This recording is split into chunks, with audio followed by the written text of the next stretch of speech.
bleed green? Are you an ultimate Eagles football fan? Well, you're in the right place. Ready? This is Birds 365, hosted by the new Mac and Mac, Jody McDonald and John McMullen. Here we go! Who collectively have covered and talked about more than 50 plus years of Eagles football. Kick off your day with Birds 365. You'll get debate. We love to argue. You'll get the real story from inside the locker room. And you'll hear from some of the great football minds from around the region. You're about to become an Eagles insider. Get in the game. Join Jody Mack and Johnny Mack and join the football community that flocks to Birds 365. Birds 365 starts right now. Welcome to the NFL. Let's go! Let's go! Go!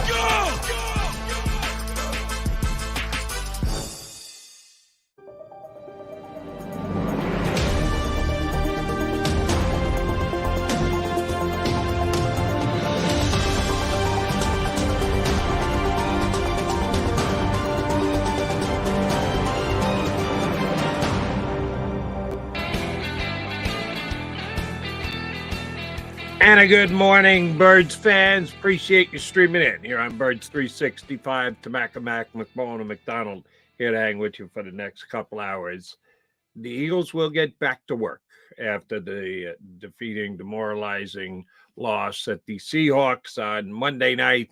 They will reconvene as a team and probably go walk through. Did Sirianni mention that yesterday, John, if they're going to have a padded practice or a walkthrough? It is back to normal. Walk through Thursday. Everything's pushed back a day. So walk through Wednesday turns into walk through Thursday. So no changes unless we get to the facility later today and they change, Right. which is what happened last week. So. It can happen. We have never say never. Very recent precedent of the fact that it can change. But Nick did meet with you guys virtually yesterday, and he was spinning as best he could, coming off a 3-game losing streak and making the massive change that they did at defensive coordinator. You knew that was going to be full spin cycle. Which spin did you like better, the offense or the defense? You know, it's funny. Nick struggled, so the struggling continues into a second week. But I don't know. But most people, I got the feeling from most people the answer on the interception, because it was so bizarre, was the biggest issue. My personal biggest issue was the explanation that not much changes with Matt Patricia, and he's not going to be running his defense. He's going to be running Sean Desai. So it's like it strikes me as change for change sake. And why the hell are you doing that in week 4, wherever why are you doing it so late in the season? That was my biggest issue. But it seems like most people looked at that answer about that particular play, the interception to AJ Brown, and it was such a bizarre answer, talking about drawing a pass interference. Yeah. You don't call plays to draw pass interference. My own spin is I think he led wrong. I think he misspoke and was saying, well, the whole point of that is you take a shot with one of your best players and maybe you get a pass interference. But he led with the pass interference. And look, he made the mistake. Now he's got to clarify it. I think that's what happened. And a lot of protecting the quarterback, because the quarterback was terrible on that. The quarterback didn't look off the safety, Julian Love. I looked at the play again. The cornerback right at the line of scrimmage is playing 12 yards off. 12 yards off, Jody. 12 yards off A.J. Brown. Right there, you probably kill it and say, all right. Because remember, the progressions are on that particular player, high to low. Doesn't mean you have to throw it to A.J. Brown. You could throw it, and obviously the low progression was open. That's how we should have went. So he's trying to protect the quarterback as well. But the answer was just horrifically made, and people run with the baton, obviously, and he's taken a lot of hits. But as I said, personally, my bigger issue was with the defense. There's no stinking changes. And by the way, I looked at that. They had 2 thirds and 10s, including the essential game winner for Seattle. Same defense. Sean would have called, one cut, that for some bizarre reason they're playing the sticks instead of trying to protect the end zone. They didn't execute. Same shit, different name on it. What the hell's the difference? Which asked me the question of, why are you doing it? And then the third point would be, I think people forget Seattle won the game on the same play the Eagles were trying to accomplish. They just played it well. So for everyone saying that's stupid, Seattle won the game on the same damn concept. A young backup quarterback, well, I guess he's not that young anymore, but executed better than the MVP candidate. All right. Julian Love executed better. I think it was Reed Blankenship as the safety. Or Locke looked him off. Could be one because Jalen didn't look Love off. And Love made a great play on top of it. But so all of that enters into it. All right. Let me ask you about the offense first, then we'll get back to the defense and Patricia and playing the same day. On the offense first, the whole, we were trying to draw a penalty on the play, just is mind-numbingly unbelievable that he would go there. And I'm sure that there's somewhere that you can look this up. If you know how to do it, John, please do so. I think it's a faulty, even if it's not ridiculous on its face, I think it's a faulty narrative in that how many times do they call pass interference against A.J. Brown? He's one of the most physically dominating wide receivers in the National Football League. And whether it's a forebrain thought or a just off the top of your head natural thought, they're not going to give him the benefit of the doubt. They're going to believe that on a 50-50 ball, he's got a major advantage going up over a smaller slider defensive back. I'm sure there's somewhere you can look up a stat on percentages of balls thrown his way and how many pass interferences are called against the guy who's trying to defend him. My guess is he'd be one of the lower guys in the league. Yeah, late in the game, they tend to, be a little bit more liberal as well. It was just a dumb answer. But I think that's what it was. As I said, that's how I took it immediately. And other people took it in a different direction, saying, oh, he's trying to draw a pass. I don't believe that. I could be wrong. I could be 100% wrong. I think it was just a jumbled mishmash answer. And why he did it that way, I don't know.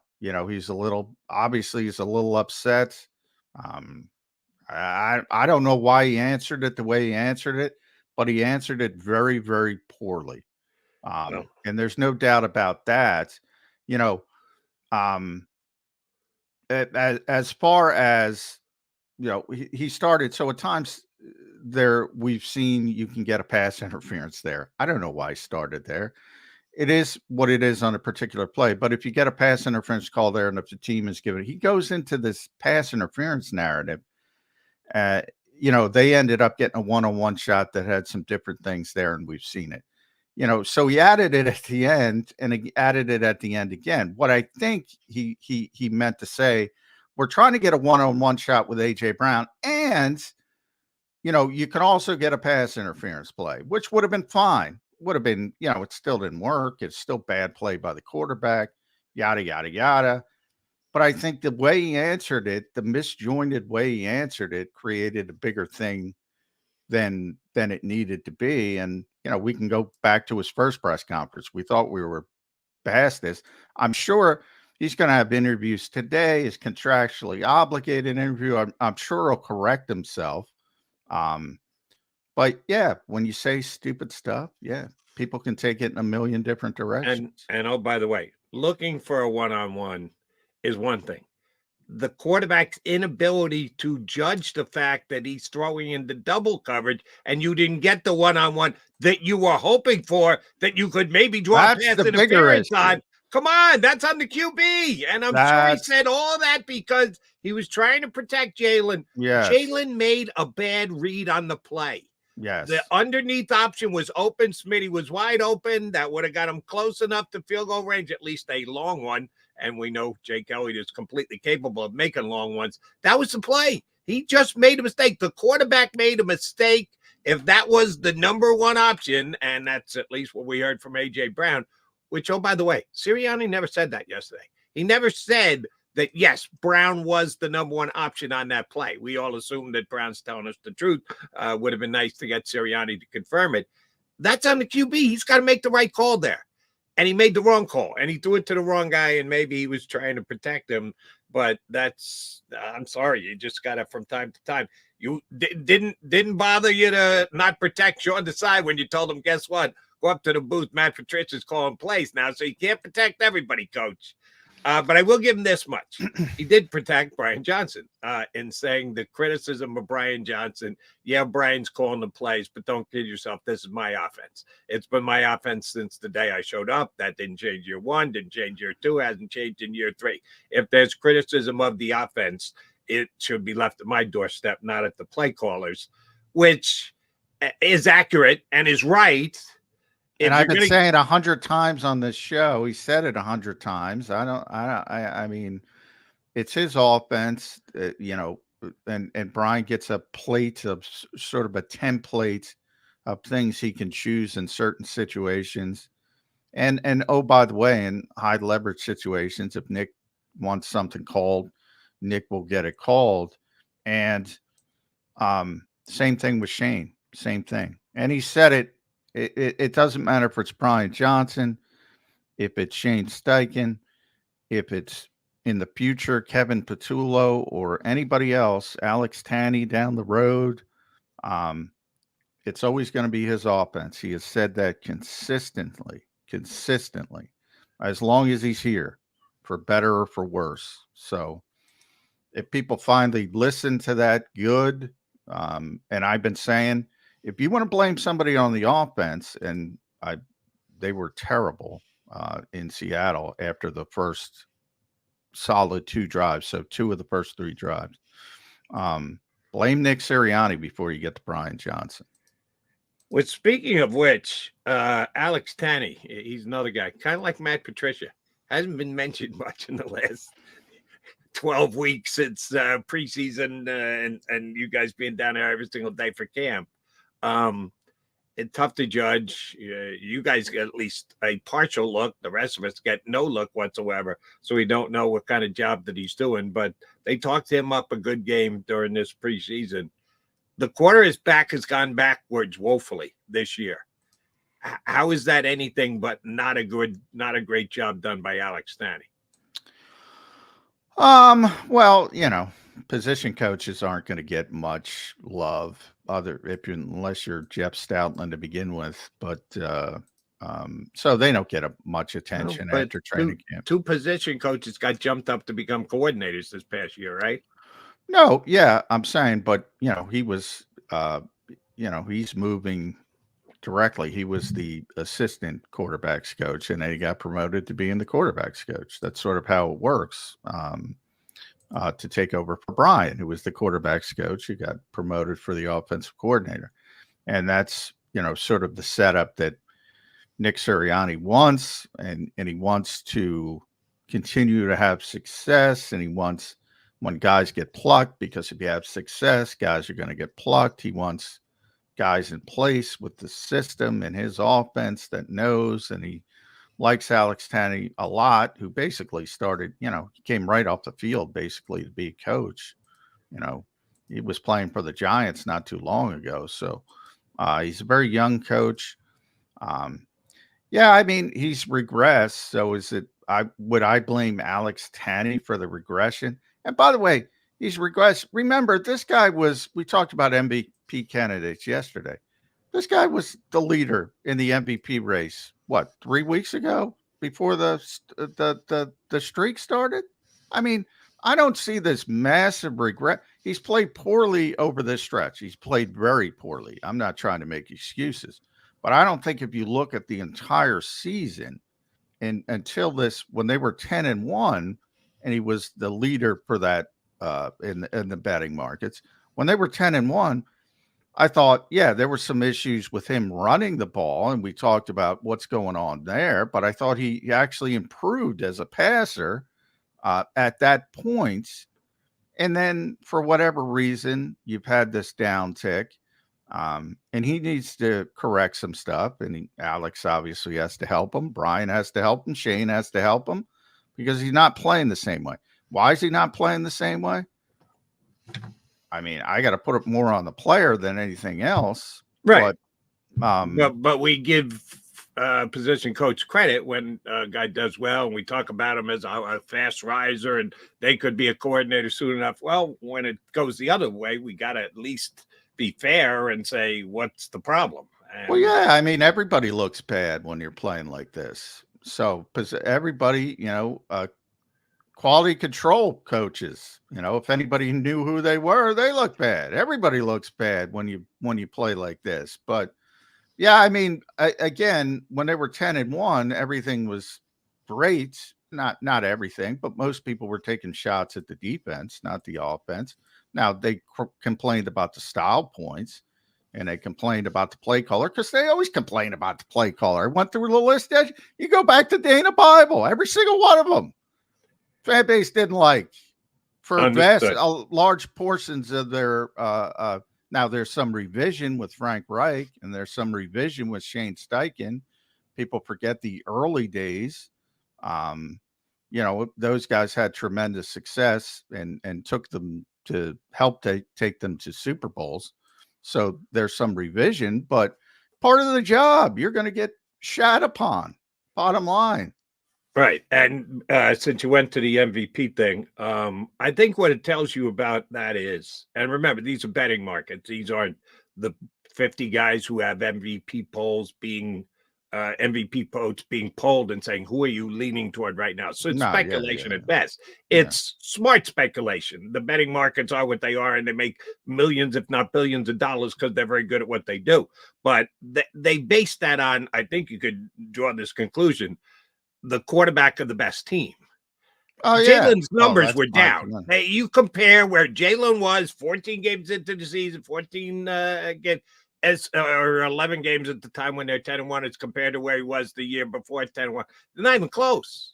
He was playing much better last season than he was this season. But this season, he was the only quarterback who was 10-1. Everybody else in the league had at least 2 losses. So for those who want to make this argument that quarterback wins is not a stat. Oh, you bet your ass it is. Of course it is. Well, it is for some people. It's not for others. But right. But I'm vehemently disagreeing with those who fall into the category. It's not a quarterback stat. Yeah, it is. Except for the fact that the evidence that it is in the minds of something like MVP votes. Well, yeah, but at the end of the day, who cares about it? I mean, the Eagles aren't trying. The Eagles are trying to win a Super Bowl. The 49ers are trying to win a Super Bowl. The Baltimore Ravens, who, by the way, if they upset the 49ers, Lamar will be the leader. And they're trying to win a Super Bowl. Now, it's nice when your players get awards. Guess what? The MVP week 11 was Christian McCaffrey. Week 14 is Christian McCaffrey. Week 18 is going to be Christian McCaffrey, but he's not going to win it because it's a quarterback award, as you mentioned. As per John McMullen. Yeah, as per John McMullen. As per your guy Brock Purdy. He's the one who said it as well. He's the MVP. Everybody knows said it was Brock Purdy. So everybody knows Christian McCaffrey's the MVP of that team. Everybody knows it except you. I'm sorry. Everybody knows. Oh, or the people who are going to vote for it. So, okay. I'll hunker with them. Okay, John. You got this Brock Purdy obsession. It's an award that you just said. It's the best quarterback award. Yes. Who's the best player? Be honest. Who's a better player? Christian McCaffrey or Brock Purdy? Christian McCaffrey can't win it because they're not going to give it to a running back.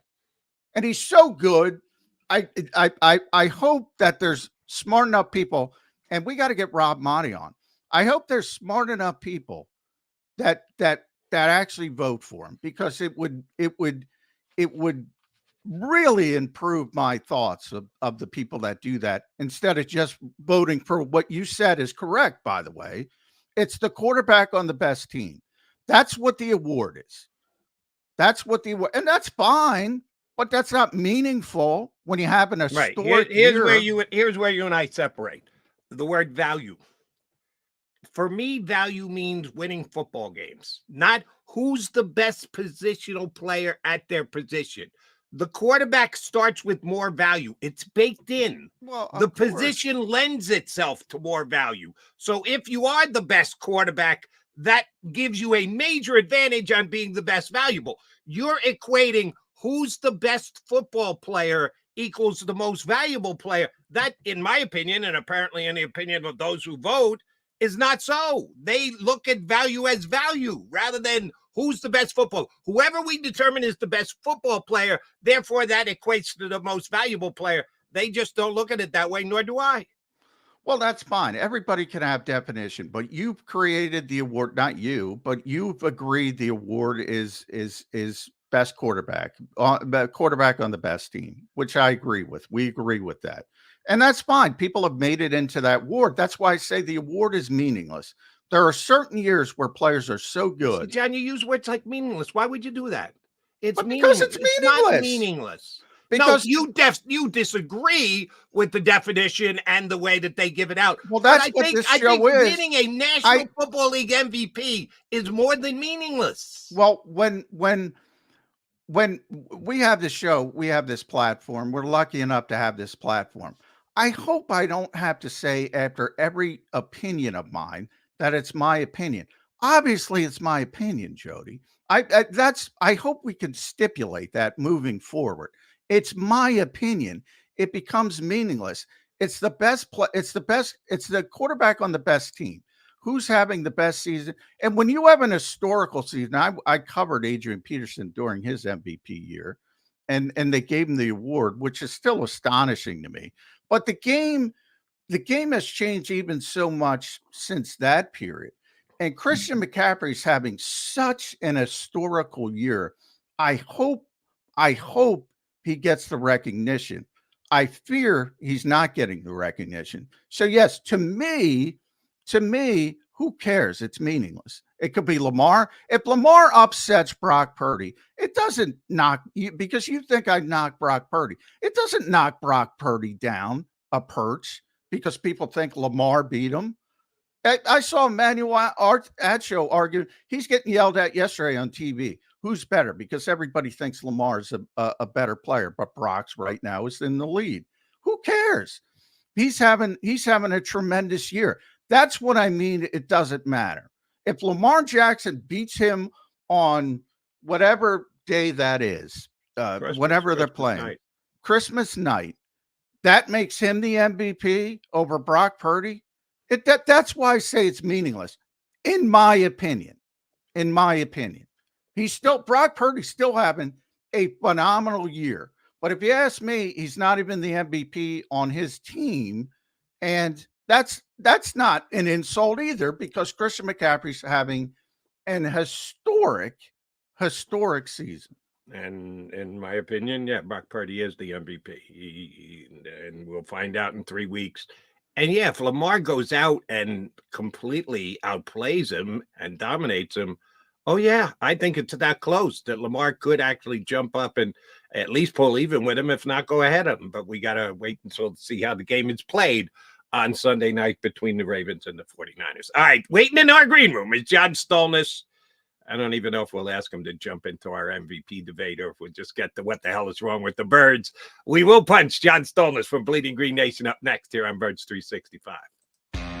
Go to get your game on. Go for the beers. Go for the cheers. Go for the hit and the hits. Go for the stakes and the stakes. Go to get your parlay on. Go to get your party on. Go for the scene. Go for the screens. Go for the gallery. Go for the win. Go to Ocean. Visit theoceanac.com to plan your visit. At Pond Lehocky, we've recovered billions of dollars for our clients, and we're confident we can do the same for you.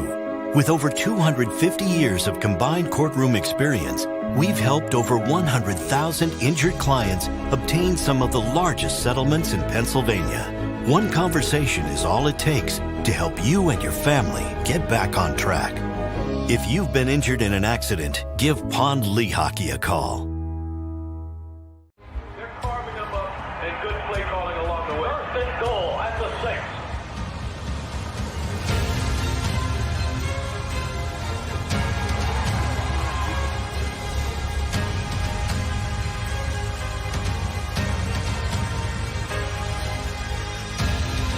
On the field of life, First Trust Bank is there for you. Champions on 3. 1, 2, 3. Because Philadelphia dreams deserve a Philadelphia bank.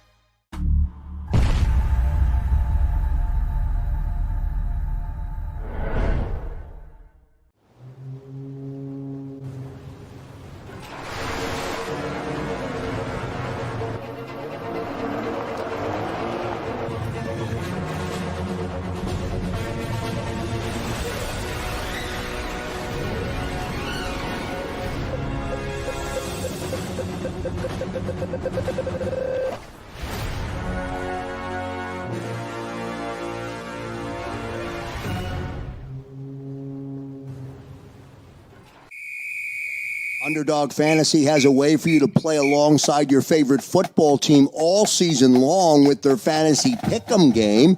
You pick between 2 to 5 players, select whether they'll go higher or lower on one of their stats, then do what you usually do on a Sunday, watch the games. You can win up to 20 times your money in a single game by going 5 for 5. It's a fantasy game, and the Sports Betting Show wants you to get involved. Go to UnderdogFantasy.com. When you sign up, use the promo code WIN, and Underdog will double your first deposit up to $100. That's UnderdogFantasy.com. Use the promo code WIN. Do you stream on a Roku, Fire Stick, Google TV, or Apple TV? Now you can watch 6ABC 24/7 with the 6ABC Philadelphia streaming app. For the big story on Action News, search 6ABC Philadelphia and start streaming today. EAGLES. Eagles.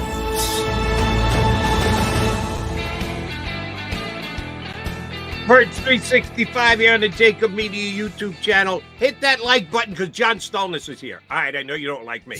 I don't really like McMullen, but you should like John Stolnis because he's a very likable guy from Bleeding Green Nation who put up a great We post. went too long. John's got a hard out at 9. Sorry. We're arguing. We will get John out on time. Here's what I want to start with you, John, because like I said, your post was very good. And you, like we did here, noted as well, the Jalen Hurts post-game comment about commitment and that they need to be more committed. He left it open for interpretation because they did follow up and they tried to get him to kind of redefine what he said. And I don't have a dictionary, which was kind of a flippant, silly answer if you asked me. And then you ran down 5 or 6 different things that he could have been referencing. But we're all just guessing here and reading between the lines to come up with some. So I'm going to try and follow up with you and tie you down. Understood. It could be any of those or it could be a portion of any of those. Which one do you think Kurtz was most relating to? Well, before I answer that question, let me say this about, as I've thought about it over the last couple of days and trying to think about where his frame of mind was in that post-game press conference after having been sick all week. And obviously I don't think as the game went along, it looked like I don't know that he was the best option at quarterback as that game went along. I mean, he looked completely wiped out. And I wonder if in that news conference after the game that he didn't even really, not that he didn't know what he was saying when he used the word commitment or whatever, or what that might entail. But I think he was just, it seemed to me, maybe he was just kind of talking without any real sense of where he was going to end up with what he was saying. Like, I know he's usually very meticulous in his words and very careful with what he's going to say. And I don't know that he wasn't just so tired and exhausted and sick that he didn't really mean anything specific by saying commitment, that he just kind of said it. You know how it is when you're sick and you're tired or you're stressed out or whatever, and you just say something. I'm with you. I think he took the nighttime NyQuil instead of the daytime. It was a little loopy. That's what I said to Jody. I didn't take it that seriously. I really didn't. And you're going to go with the nighttime NyQuil excuse for Sirianni yesterday on we were trying to draw past interference. Come on, when in doubt, we're taking nighttime NyQuil. Come on, you got to be held accountable for what you say. They bought the big package at Costco. Yeah. Well, that's why that's right. Got a whole team size portion. I think I'm very interested to hear what he has to say now that he's had a couple of days to think about it. If he was as mentally sharp as he normally is when he made those comments and he was talking about commitment, then my best guess is that some of the players are not doing everything they need to do, all of the little things to be as successful as they have been. And I think part of that can be the mindset of you've got to 10-1 after you went to the Super Bowl the year before. You start to sniff yourself a little bit. You start to think you're maybe a little bit better than you are. So maybe you're not as into the team meetings as you normally are. Maybe you're not, running your routes exactly the way you need to be in order to create the proper spacing on the field and to put yourselves in the best position. Maybe you're not hustling as much as you can be in practice during the course of a week. I think that's more likely. I think what that would mean if I'm mentioning that, if I'm saying that in a news conference, that maybe the players we're relaxing a little bit, resting on their laurels a little bit. And after getting beat pretty bad by the 49ers and the Cowboys, it's hard to rev that back up once that intensity level drops a little bit. So I hope they're able to find it. If that's kind of what he meant, that would be the most logical explanation for me. But again, I'm not sure he really even knew what he was saying or what he meant to say during that news conference. Yeah, I'm with you completely, John. And people take these things like they're gospel. I always say nobody's under oath. I just spent last week getting lied to the entire week by the head coach. I mean, if that doesn't identify they're not under oath, I don't know what does. And yet parse the part where and Nick Sirianni is a good thing. And you a good example of this again this week. And you brought up the explanation of the A.J. Brown play, which was just a terrible play by the quarterback. Yeah. And you called it, I believe your term was next level stupid, which I agree with. And that alone tells you, all right, a couple things. I think he misspoke, number one. I think he was trying to say, oh, we're trying to get a one-on-one, and you could possibly get a pass interference, but he did this misjointed jump, and that's his responsibility. He can clarify it or he cannot. But I can say a lot of things about Nick Sirianni, and I've spent the week just destroying the guy because I think he did a terrible job leading up to that Seattle game. I think he was purposefully coming up with the worst plan. He did a good job coming into that Seattle game. So I've been pretty hard on him this week. He's not that dumb. He's not plays to draw pass interferences. But I think everybody, because of what he said and the misjointed way, not everybody, but the way he said it, they're saying, oh, this guy's trying to draw a pass interference. I don't believe that. Am I wrong? I thought he was covering for the quarterback, and I thought he did it in an inarticulate way. I think he did it in a way that makes them both look stupid because I don't think anybody really believes that Nick Sirianni had Jalen Hurts throw a ball that was a 10%, 5% catch percentage at best, and clearly a 0% catch percentage in reality when it got intercepted, and it just didn't match the game script. It didn't match the moment. As down as people might be on Brian Johnson and Nick Sirianni, they had to know that they needed 15 yards and had 2 timeouts in which to get it. So that play doesn't benefit you at all. Like the difference between what does getting to, I don't even remember where the interception took place, but I think it was inside 20. the 30. It would have been like at the 20 best maybe scenario. Maybe you give yourself a shot to get it into the end zone and win the game. But that is still maybe not, because there's maybe not. They're probably like left. 6 seconds. Yeah. So I mean, just the cost benefit there makes no sense whatsoever. And I think that was on Hurts. I think he just I don't think he was sharp on Monday night. No, he wasn't. I think the illness really was part of the problem with him, and he's been uneven all year. I mean, this is not just a one game thing, but Hurts is smarter than that. Hurts knows better than that. He's usually more game savvy than that, and it just I think Sirianni was trying to cover for the quarterback, but he knows that there's no real explanation for throwing that football in that spot and fumbled it. All right, so I need your take, John and John, both of you guys, on percentage of truthfulness and believability when Nick Sirianni said yesterday there won't be wholesale changes to the defense. There'll be differences, but not wholesale changes. Was he lying? Was he stupid? Was he kidding? How are we determining what we're to take out of Sirianni's statement yesterday about the defense and the fact that Matt Patricia's now calling the plays? I mean, I think it's I think it's notable that he's at least admitting that. I mean, even does Desai still have the defensive coordinator title? I mean, I don't think they've stripped got that the of title. him, No, which is just again they insulting might have to a everyone's ceremony to intelligence. strip it, or strip it off his. Right, they're going to take the C off of the jersey, the DC off of Desai's Eagles polo or whatever. I think it's hard to put into words what it is they're thinking and how they've carried this out. Like last week, you could have gone in and you could have handled this maturely last week. And Sirianni, I don't know if he's so obsessed with this competitive advantage over other teams or whatever. I mean, that's the tagline that they use whenever they do something that doesn't make a whole lot of sense. So I don't know if they were really doing that or if it was fumbled. I don't know. Again, I still don't think we know for sure that this was Sirianni's decision. He says it was. So okay, but like you guys said, he lies in his news conferences when he thinks he has a competitive advantage or when it's going to benefit the team. So I didn't see a whole lot really different with the defense on Monday night. I think they were playing a quarterback that for 3.5 quarters stunk. And then they figured out, hey, we have DK Metcalf on our team and he could probably beat James Bradbury on a regular basis.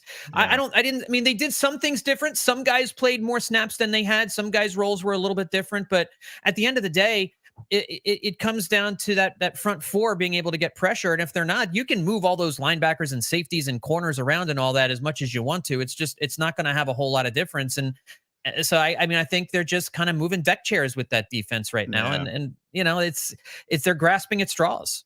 Yeah, I think Sean Desai would have called the exact same defense on both of those 3rd and 10s. That's exactly what they do on 3rd and 10. I don't think anything changed. And even I was with you, John, my first watch. I was like, well, they're changing some personnel things. But even if you think about that, well, Slay's not playing. So Ringo's got to play. And they got Ricks involved as well. And both of those guys held up pretty well. I think that was one of the bright spots of the game. People got excited. They saw Patrick Johnson. He's playing off-ball linebacker. He's playing off-ball linebacker because Shaq Leonard can't play off-ball linebacker. Yeah. They used a lot of 3 safeties. Same thing. They have no other linebacker. So they don't trust if Christian Ellis was here, but that's another conversation. So even the personnel changes, if you peel the onion back, it wasn't, they had to play the corners. They had to. And they don't trust in Shaq Leonard yet. I don't know if they'll ever get to that point or if there's anything left. So, and that brings up the larger question of why, because I haven't talked to you about it. So I have to ask you why. Look, I'm not trying to defend Sean Desai. This defense was underachieving, but I brought this up with Jody and I want to get your thought about it. If you had those 3 games, because he got fired on 3 games, if those 3 games don't happen, and I'm talking about Buffalo, San Francisco, and Dallas, and think about that. San Francisco, the best offense in football. We're arguing about MVP candidates. They have more than one MVP candidate. That tells you how good they are. Buffalo, I think, has the most difficult player to deal with in the entire NFL, Josh Allen. Dallas scores 40 points a game at home. 40 points a game at home. Those are good teams. If those 3 games were like spread out, week 3, week 7, week 12, same numbers, same performance, I think Sean Desai is still here. You believe that? And overall, why make the decision? It strikes me as panic. Yeah, it definitely was panic. And at the time, I said, well, sometimes you're right to panic. Sometimes you need, sometimes panic is warranted. And I do agree with you, though. If these losses had been spread out, it might have been a little bit different. I mean, heck, if these last 3 losses in a row that the Eagles have had were spread out during the course of a season, we wouldn't be freaking out about it. But whenever things start to snowball, that's when you start to make decisions on people, on processes, on anything else.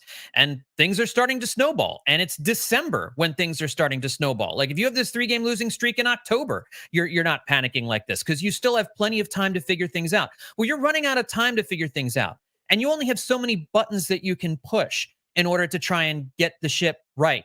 So I agree with you. I don't think Desai is out if this happens in October. I don't think he's out if these things are separated by a few different weeks. I mean, the Eagles, if they're sitting here with the record that they have at 10-4 with these losses spread out a little bit, there's not going to be a whole lot of panic. There might be some concern on some way some games have gone and the way they performed against some of the better teams, but you're not surreptitiously firing your defensive coordinator, not firing your defensive coordinator in the middle of a week after coming off those 2 straight losses. And I just, the thing that bothers me, even maybe more than the play on the field, was that this club culture, the Eagles culture, was supposed to be one of the best in the NFL.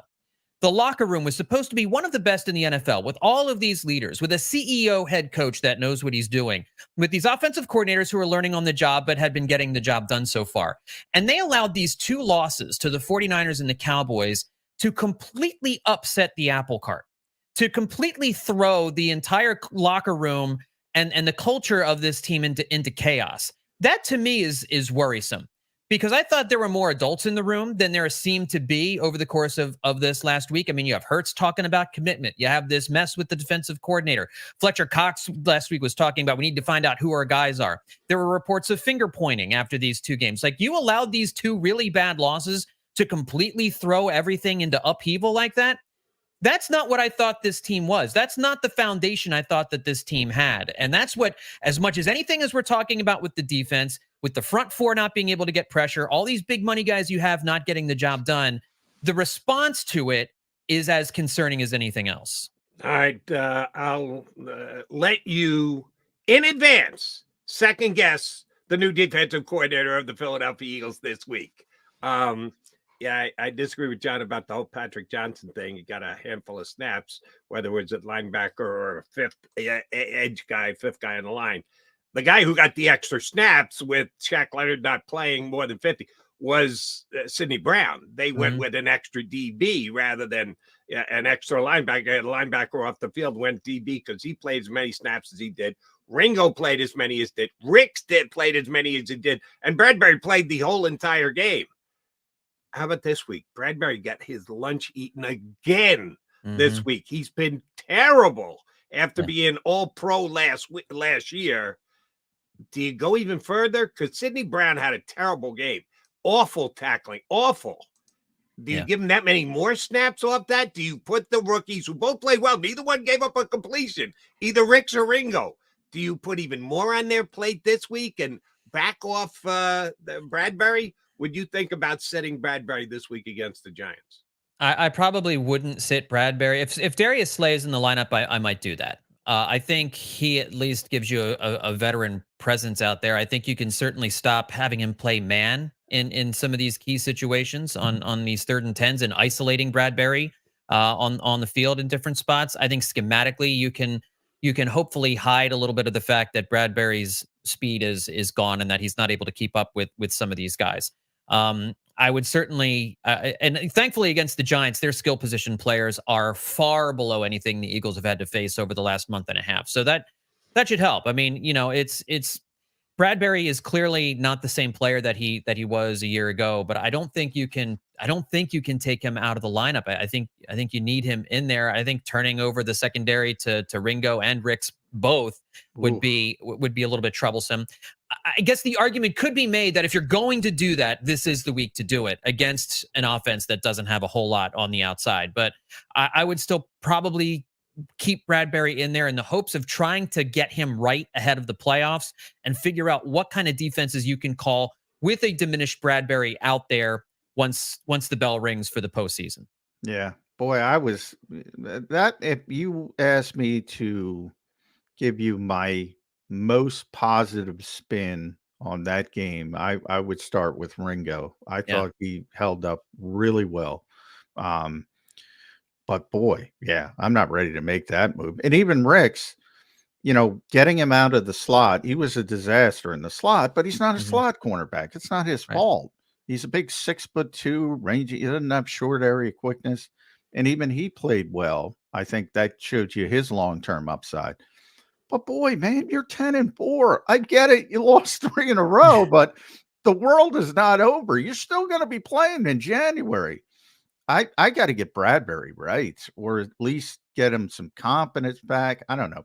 I mean, he's been playing so long. I don't think that's that big of an issue. Sometimes you say, all right, he had a bad game. He's not having a good year. But you mentioned the schedule. It's Giants, Arizona, Giants. There's a chance to give some struggling players, get them back on path. I think that's got to be the guys you got to lean on. And Bradbury's one of them. Disappointing season, but I can't pull the plug on James Bradbury. And James Bradbury is not the only high-priced defensive player who's not getting the job done right now. And I think we're not talking nearly enough about how the defensive line is where all the and this is where all the money is. And this is where you spent all that first-round draft capital. Hassan Reddick and Josh Sweat are not affecting the game enough, especially late in the game and on third downs. Earlier in the season, Hassan Reddick was the closer in a couple of these different situations, but just from snap to snap, they're not giving you enough either guy. Brandon Graham's not giving you enough, and that's understandable. He's in his mid-30s at this point. But you need Josh Sweat, you need Hassan Reddick to be beasts. Jalen Carter had a great couple of reps in that game, but for large stretches of that game, you didn't hear his name called. Jordan Davis has kind of been there, but again, not making an impact. And so this defensive line, this defense was designed around that front four, these 8 players that they rotate through, getting consistent pressure on the quarterback. And it was really disconcerting in that final drive when you knew that Locke had to drop back and throw each and every time. They didn't come close to sacking him. And it's not like he was doing quick screens and 5-yard drop-offs. He's got like 15, 20 air yards on these different passes. And so that if they can't fix that, it really doesn't matter what you've got going on with James Bradbury or the linebackers or the safeties. The defense is going to give up a ton of points. And then you better hope the offense is scoring 30-plus points a game. All right, very simple question for you here, Johnny S. 3 words, Quez Watkins, why? Boy, if we knew the answer to that question, we could cure a lot of problems, right? I struggle to figure out some of the personnel usage, especially with Quez. I mean, OZ, every time he has been targeted, it seems, comes up with a play. And he's not a superstar, but he's so solid. Like, he's dependable. And if I don't understand why he's not your number 3 getting all of the number 3 reps. Why are we still trying to make Quez Watkins a thing? I don't. Not only that, he doubled down on Quez again. I know. Which, by the way, all the things that happened. No, I shouldn't say. You can't lead off with Quez Watkins, though. No, all the things that happened. Well, and here's the thing: if you want to support your player publicly, that's fine. But on Sunday, if you want to just kind of limit him to 2 snaps, 3 snaps a game while continuing to say, hey, we like Quez, we want to give him that's fine. I don't need Nick Sirianni to smash the guy in the post-game press conference. And he can't. I don't even understand people who expect, he tries to protect everybody, which is understandable. I mean, that part is understandable. But let your actions dictate what you actually feel. So stop dialing that play up. Stop putting him out there in big spots, because there was another play in the game too, if you watch the all 22, where Quez is just supposed to run a clear out. He's just supposed to fly up the field to open something up underneath for Devontae Smith and just kind of jogging. Like, what are we doing here? So Quez Watkins, why? Great question. Yeah. And only one, I wanted your answer, John, but there's another guy I'd really rather hear from. But all he's going to do is say, "Oh, quiz the speed makes other guys open," except it doesn't. Yeah, it hasn't changed. All right, and can I follow up with a quick one, John? Yeah. Nick Sirianni, stubborn. Question mark. Oh yeah, absolutely. That's the thing. It's like he said at his news conference this week too, that basically we've been running the same offense for 3 years. And it's been successful for us. What's the problem? You've been running the same offense for 3 years. Like, you can't do that in the NFL. You can't. These guys are too smart. You can't just run the same 3 plays, the same 3 formations with the same guys over and over again, especially when your quarterback is clearly not the same runner that he was a year ago. I was watching some Jalen Hurts highlights from 2022 this week, a game against the Packers when the Eagles ran for like 300 yards. It's a different quarterback running the football. You can't look at video from last year of Jalen Hurts running and Jalen Hurts running this year and not see it. Like he is slower. He is not cutting the way he did last year. He is not dynamic with the football. And if you're still trying to run the Jalen Hurts is a dynamic runner offense with a Jalen Hurts who, whether it be injury or just losing some speed or whatever it might be, you're just going to run into a brick wall now. Wasn't he better the other night? Wasn't he better against Seattle? I thought it was the best he was all year running the football. It was kind of strange. It was better. It's still not like he was before, though, I think is what John was trying to say. He can't get to the outside. Yeah. That is the big difference with Jalen Hurts. If you give him a lane up the middle, he can take that. But when you look at some of the cutback runs that he made last year, where he's cutting to the outside and he's getting around tacklers onto the sideline, he's not doing that this year. That aspect of his game is completely gone, and I think that affects what they do in their game is so heavy on RPO, it affects everything they do in the passing game and in the running game. Now, at John Stolness, I know you got to go. So the last one from me, Bleeding Green Nation. Make sure you read John there. Tremendous podcast on the Eagles and the Phillies. Don't forget the Phillies. I can tell you what Nick would say. The evolution of the offense is sort of encompassed in that. You're always making tweaks. You're always doing this. That's what he'll say. But it does look. I am going to put more on Jalen Hurts than Nick Sirianni, and I'll tell this why. And we'll go back to the AJ Brown. Look, that's the first read. The read was high to low. The guy with the cornerback was 12 yards off. He should know what the line of scrimmage. You know what? This probably you take a look at it, but that's not going to be there. And then you go back to the second read, and if Devontae Smith gets the football and makes a big play, and Jake Elliott, everybody's happy, and all of a sudden the offense is clicking. I do think it's got more to do with the regression of the quarterback over the past 3 games. Than the regression of Nick Sirianni's offense. I say players when things are good, and I say players when things are bad. Am I wrong for that? See, here's the thing. It's not any one thing. And not everybody's right and everybody's wrong with this. It is scheme, it is stubbornness from Sirianni, and it is regression from Jalen Hurts. It is other players also not performing. The offensive line has not played as well this year, missing assignments, not blocking properly. With regard to Hurts, I think the decision-making these last few weeks certainly has regressed. I think all year he's been careless with the football, certainly more careless than he was a year ago. I don't know if that's because of injury or if it's because of the new offensive coordinators working out some of the kinks there. Certainly, I think they miss Shane Steichen tremendously, but Hurts is not performing as well this year. And there could be any number of explanations as to why that is. And I don't know exactly why Hurts is. I mean, I think even in the Dallas and San Francisco game, the defense was so bad, it overshadowed Jalen Hurts. So I think played okay. Some turnovers aside, he played pretty well in those games. The Seattle game was just bad. And you wonder how much of that was the sickness and some of the decisions that he made there. But there's also Hurts was doing a lot of hero ball, and he has been doing a lot of hero ball these last few weeks. That is reminiscent of Carson Wentz after the ACL tear. But there are too many people calling him Carson Wentz now and ready to bail on Jalen Hurts. Yeah. And please, everybody, you can criticize Jalen Hurts and the decision making and talk about regression and all of that without at the same time calling him Carson Wentz. writing him off for 2024 and beyond. It's just there's got to be some level-headedness when we're talking about the quarterback in much this team, more. We're just missing it. He does not have Carson Wentz's mindset. You don't have to worry about that.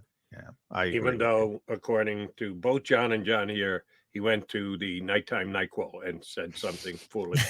That is not a report. That was just a joke. Okay, just double checking. Last thing for me, if we assume that a heavy mention of his name is not a good thing, will Tyler Steen be mentioned significantly after the game on Sunday? I hope so, in a positive way, that he came through and provided some good pass protection and run support. I'm thinking they're going to play Jack Driscoll and Sua Opeta on the offensive line. That's kind of my scary thought, just because they'll want the veteran presence on the defensive line. And I think Driscoll's better at guard than he is at tackle for sure. So I don't think that would be a terrible decision necessarily. But I really want to see the young. Steen is like just a monster. I would love to see him get in there and see what he can do. The NFL has a way, man. Yeah, right when you're having offensive line injury issues, here comes Wink Martindale. He's going to blitz from the buses, man. Smart. And Smart I think move. Tyler Steen is going to have to deal with it. I think they're going to play him this week. We'll find out on Sunday. We found out plenty over the last 40 minutes with John Stonis on the show with us. We love having you on, brother. We will certainly be getting you on again when we get closer to the playoffs. Thanks, pal. Sounds good, guys. Anytime. You bet. Bleeding Green Nation and Eye on the Enemy podcast. We've got John Stonis here with us on Birds 365. All right, quick timeout. Come back. We still got plenty of show to go, including Scott Grayson from Fox 29. Going to join next hour here on Birds 365.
Any professional sports coach will tell you there's no substitution for preparation. At Malamut & Associates, that is a tenet by which we live. We prepare from day one for victory. Anything less is not acceptable. Go passionately. Go fearlessly. Go confidently. Go Birds!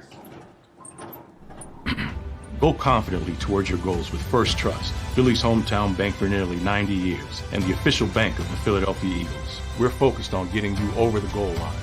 So go with conviction, go with trust, Go Birds! and go forward with us by your side. First Trust Bank, the official bank of Philadelphia dreams. Oh, and go Birds. Underdog Fantasy has a way for you to play alongside your favorite football team all season long with their fantasy pick'em game.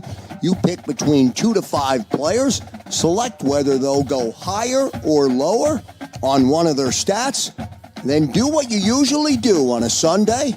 Watch the games. You can win up to 20 times your money in a single game by going 5 for 5. It's a fantasy game, and the sports betting show wants you to get involved. Go to UnderdogFantasy.com. When you sign up, use the promo code WIN, and Underdog will double your first deposit up to $100. That's UnderdogFantasy.com. Use the promo code WIN.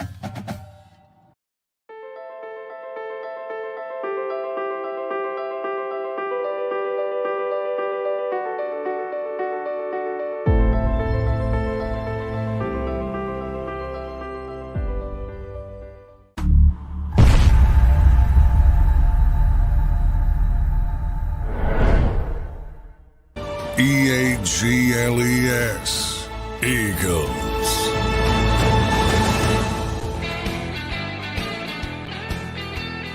McMullen and McDonald here with you on Birds 365. Appreciate you streaming in on the JAKIB Media YouTube channel. Do us a favor, like, share, and subscribe. The subscribe thing just gives you notifications to your phone that Jody McDonald said something stupid again. They'll ring you on your phone. So there's no reason that you shouldn't subscribe here on they should ring people on their phone. That would create excitement. Feel free to like, share, and subscribe. All right, Johnny Mac, about Nick Sirianni, we've talked about him plenty today because he said some unusual things yesterday when he met with the media via Skype. But in a weird way, should he get some credit for doing what he did? Because it flies in the face of one of the things that at least I believe is his biggest weakness. As we talk with John about Quez Watkins and the foolishness of competitive advantage of keeping things under wraps, my own personal stance of the fact that he defers out of rote rather than actually considering the situation and the matchup they're in. I think one of the biggest faults Nick Sirianni has is that he's as stubborn as the day is long. And you need to be convicted. If you're a head coach, you can't be wishy-washy. I don't want a wishy-washy head coach, but I also don't want a foolishly stubborn head coach. And at times I think Nick Sirianni can be just that. He wasn't stubborn about Sean Desai. He felt they needed a change, that something had to happen, that they needed to give the team a jump start. Well, he's 0-for-1 with the result in Seattle. And that's what he'll be judged on, the results. It's what he should be judged on, the results. But that loss in Seattle does not the season make. Doesn't help, but it doesn't make the season either. Should he at least get some credit for going, yeah, we can just keep banging our head against the wall on the defense, and the numbers say we're pretty brutal about it, or we can try and affect change. Now, did he make the right call? Only time will tell. But should we give him at least some credit for doing something rather than just staying stubborn Sirianni? Yeah, I get, it's a contradiction because everybody's complaining about the offense. They still have a top 10 offense, by the way, I believe, as we head into this week. Yep, 9th overall. Still have a top 10 offense after a very poor performance in Seattle from a passing perspective. You know what's funny about that top 10 offense, John? I just saw those numbers this morning. It's more because of the running game than it is about the passing game. Yeah, which is hilarious as well because people think they can't run the ball. Right. And they, some of that, obviously, you know me, I'm not skewed by early games against Minnesota, Tampa Bay, when they're running the ball really effectively. They haven't run the ball effectively recently, but they were pretty good in Seattle. They turned it around. Somewhat. Yeah, they weren't great, but they were certainly better running it than passing it. Yeah. Oh, well, they were terrible. That was their worst game of the year passing. And probably some of that, as John said, John Stolness, had to do with Jalen's illness. I believe that. But, the offense as a whole and that's all you can go over 14 games, which is pretty significant. 7th in points per game, third down offense, first fourth down offense, 9th red zone offense. And that's what Nick Sirianni prides himself on. So that's okay. Yeah, but should Nick Sirianni pride himself on getting off the field on third down? Pride's got to be about the entire team. Well, that's what I'm saying. Right? I'm saying situational football. And the reason Sean Desai no longer has his job, he has his title, but make no mistake, he doesn't have his job, right? Is because of that situational football. And they're 32nd, third down defense. 32nd, for those who don't know, is dead last. You can't get worse than that. And that's why he doesn't have his job. Now, they were just as bad. So you say, are you shuffling the decks on the Titanic, shuffling the chairs on the Titanic? Maybe. Do you need to make a change? Maybe. It's just, from my perspective, and Nick admitted, and again, at this stage, you need sodium pentothal to get truth out of this guy. So take it for what it's worth. But he did say, look, at this stage of the year, there can't be that many changes. They just can't. So if that to me is the issue, and that's what I thought from the start. If you want to make a change after the season, yeah, knock yourself out. I'd probably agree with you. If things didn't change, if Sean continued, and you're one and done, and you got killed on third downs in the playoffs again, and you lose the game because you can't get off the field, fire him then. I would say, well, he's probably got to go. To be honest, I mean, that's what this profession is. It might not be fair, but you're judged on the bottom line. Yep. It's Brian Johnson, great quote. It's a process-driven profession, but you're judged on results. So it sucks. You might be doing everything right, but you don't get the right result, you're gone. Sucks, but that's real life. Right, but you can also do things wrong, and it works. Yeah, and you get credit exactly. for it. Those things balance each other out over time. Well, I don't know if it does balance out, because guys making smart decisions over a long period of time are going to get better results than guys making crappy decisions and maybe get a good result because Lady Luck was on their side. So that's their whole point. That was Brian's whole point. If you're doing the right thing, you're going to get over a long period of time. The problem is, in the NFL, you don't often get a long period of time because you have these herky-jerky owners who are like, I gotta get this guy out of here. Or it could be the GM, or it could be the coach, or it could be everything in Philadelphia. We still don't know. And we won't know probably till Sean Desai leaves the building and actually talks about it. But is it the right decision? I would say no, because of how late it was. Because you can make a decision. Let's say he's just so unprepared for the job, and that by week 7 or week 8 or when it could be more meaningful. I still don't I never like making changes in season. I don't think it does much. Now, you can argue if you're a really bad team, at least you can get a head start on the next year. I guess you could make that argument. That the Eagles aren't in that category. They're going to be in the playoffs. So from there, and everybody goes back to Baltimore and Cam Cameron. That's an interesting year for me, Jody, because I'll be honest, that was the year Baltimore won the Super Bowl over San Francisco. And that was the year San Francisco was a really good team. That was Jim Harbaugh team. And Alex Smith was the quarterback. And if you remember, he got a concussion, and they were like, I don't know, really good record. I'd have to look up the exact record, but they were winning football games. And he got a concussion, and they put in Colin Kaepernick, and they stuck with Colin Kaepernick. And I remember writing a column. I just destroyed them. I go, what are you doing?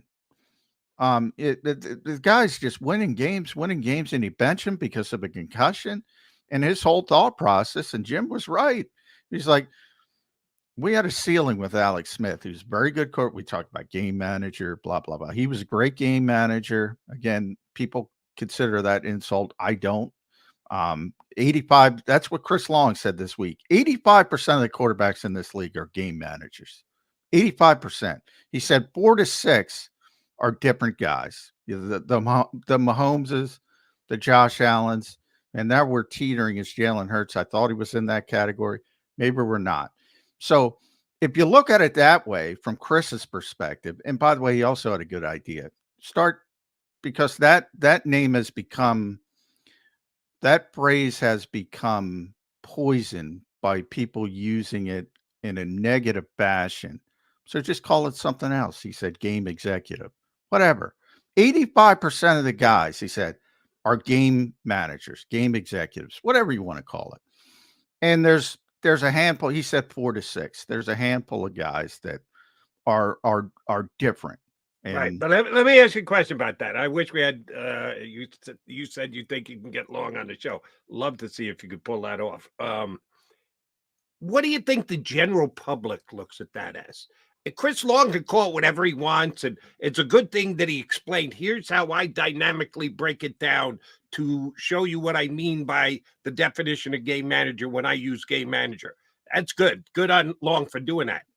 But then you have everybody else. And if you're a media person and you're getting your opinion out there to everyone else, you can't just assume that your definition for an important phrase like game manager dictates terms for everyone else. You have to take into consideration what most other people would define that phrase as. That's why I think he comes off wrong. I think most people think of game manager as a non-complimentary term. Yeah, but I'm in the same category, Jody. I'm in the same category as Chris. And not that we're right or we're wrong or we're indifferent, because everybody can have their opinion. And I evidently I gotta state this, but I can't worry about other people's definitions. I can only give you my definition. I can't control other people. Like I'm doing 4 to 6, and I started thinking about it because that's the number Chris put on the guys who aren't the Josh Allen's, led by Patrick Mahomes and Josh Allen. We'll just leave it at Lamar. We'll just leave it at there. There's 4 to 6 of those types at any given time. And everybody else is a game manager. So I think he did a much better job than me. That's what I want to get him on the show. It's and then when you start talking about everybody else, and even Lamar Jackson and Josh Allen and not Patrick, I'll put, if I want to put in categories, I'm putting Patrick 1, and then there's a small category of 4 to 5, and then you go down to the game managers. But even he has struggled at times for small periods because everybody's a human being. Not everybody's perfect. But yeah, the fact that people don't take into account and by the way, that's all. And I'll give Emmanuel Acho credit for this, because he's the one who said he got frustrated yesterday because evidently he was having the same conversation as us. And I'm with him as well. I'm so tired of if Jalen Hurts is in San Francisco's system, how good would San Francisco be? If Brock Purdy's in Philadelphia's system, what would Philadelphia? Who gives a shit? Right. That's like saying, so Leo DiCaprio, is in The Wolf of Wall Street. Your favorite Leo. Well, what if this actor? That's what Emmanuel said is in the who cares? The system they're in affects the quarterback. And it could be David Carr. It could be Donovan McNabb. I always talk about with Andy Reid and Donovan McNabb. My God, if Akili Smith or Tim Couch got with Donovan McNabb, got with Andy Reid, who knows what happens to their career? They went in a shitty situation. David Carr went in a shitty situation. That's life. Not fair. Not fair. Doesn't mean they can't play. Chris Long, Baker Mayfield looks a lot better this year under Dave Canales. Guys are helped but there's nothing wrong with that. There's nothing wrong with that. And, when you look at somebody like Brock, who's in with the best, it's not his fault. And he's better, and he's running it better than a veteran and Jimmy Garoppolo. And he's running it better than Trey Lance, who was the second or third overall pick. He's running it better than all those guys. So he's doing a phenomenal job, and that's his situation. So give him all the credit in the world. Why is it? But I'm not going to say he's Josh Allen. That is where we differ. That is where there's 4 to 6 guys, as Chris said, that any situation they're going to elevate, and that's it. And I agree with him 100%. Right. And here's where I would disagree with both you and Chris Long. If you're going to draw your line that way, then that means Brock Purdy's in a category with Goff and yes. Yeah. He's in the same category. You think he's more similar to Derek Carr than he is Josh Allen? He's similar to he's the best of the other 85%. That what you just said, and you said Chris Long said this too. There's the 5 or 6, and then there's all the game managers. Well, when they're all the game managers, you're grouping him in with them. And you're saying, yeah, he belongs with all of them, not with these 5 or 6. It's like I'm not grouping in, and I always use the basketball comp. I'm not grouping in Mo Cheeks with Steph Curry, who's an all-time great, but as traditional point guards, he's a Hall of Famer. But he's in that category. He's a traditional point guard. He's a guy who's going to make other people better. And like everybody else, and yeah, there's varying degrees, but then there's the Mahomeses and the Josh Allens and the Lamar Jacksons that can go to Carolina today and make that team significantly better. And there are very few people that can do that at any given time. And not to say they're going to win Super Bowls, but they can make the worst team in the NFL at any given time, whatever you think that is. Most people think it's Carolina. It might be Chicago, whatever. They're going to make that team significantly better. And that group is very, very, very small. I thought Jalen was in it. I don't know if he's in it now. Right. So Jalen's in the same group. He's a game manager. I don't know. He's teetering. I thought he was in it, but it's hard to argue that he's in it right now, to be honest. Yeah. You, me, and Chris Long break down quarterbacks and accomplishments and what they've done differently. That's just a foregone conclusion. And you're right. Jalen was out of it. Could he be back in it? He may at some point. He's got the skill set to be back in it. You have to have a certain skill set to be in it. And a lot of guys, it's like, there aren't a lot of Steph Currys in the world. You got to have a certain skill set to be in that rarefied air, and very few people reach that level. Right. And it's not an insult, but everybody takes it. But I can't control what other people think. And people have poisoned that word, and that's why Chris said, call him something else, whatever you want to call him. Here's the only point I would make about the phrase game manager. Again, this is Jody McDonald just spitballing and making spit up, but I bet you I'm right about it.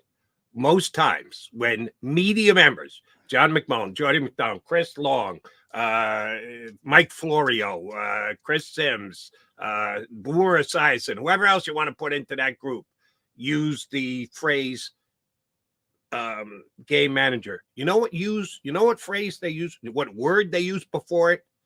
Just. He's just a game manager. So that tells you, if Chris Long hasn't figured it out yet, let me explain it to him. When you use the word just, then that is not a complimentary term. That is a derogative term. It is attached to derogativeness. That if you're just a game manager, well, then yes, you're not complimenting that person. It's not being complimentary. It's being derogatory. Sorry. That's just, and I would say that at least 75% of the time when somebody is described as a game manager, it is preceded by the word just. And that's where I got a problem with what Brock Purdy has done. But again, and Brock Purdy has only played the amount of games he can play. You can't wave a magic wand and say, let's take him 5 years down the road. He's only played a year and a half. So you can only judge the year and a half that he's had so far. It's historically good.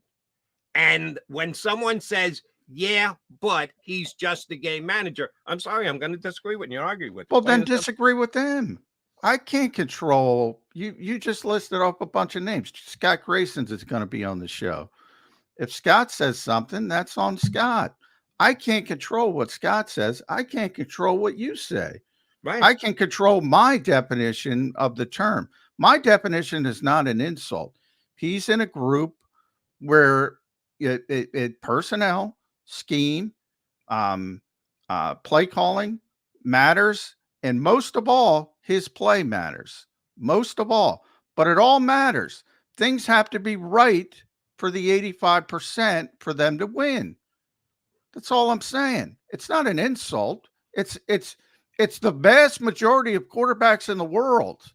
Everything has to be right for them to win at a high level. You bring up San Francisco, you can check this out. I read this yesterday. I don't know if it's the case because we went through this with the Eagles. They're favored every week. How many straight weeks were they favored before the San Francisco game? It was an astonishing number of weeks the Eagles were the favorite team going into each and every game until the San Francisco game. San Francisco were with they favored in Kansas City?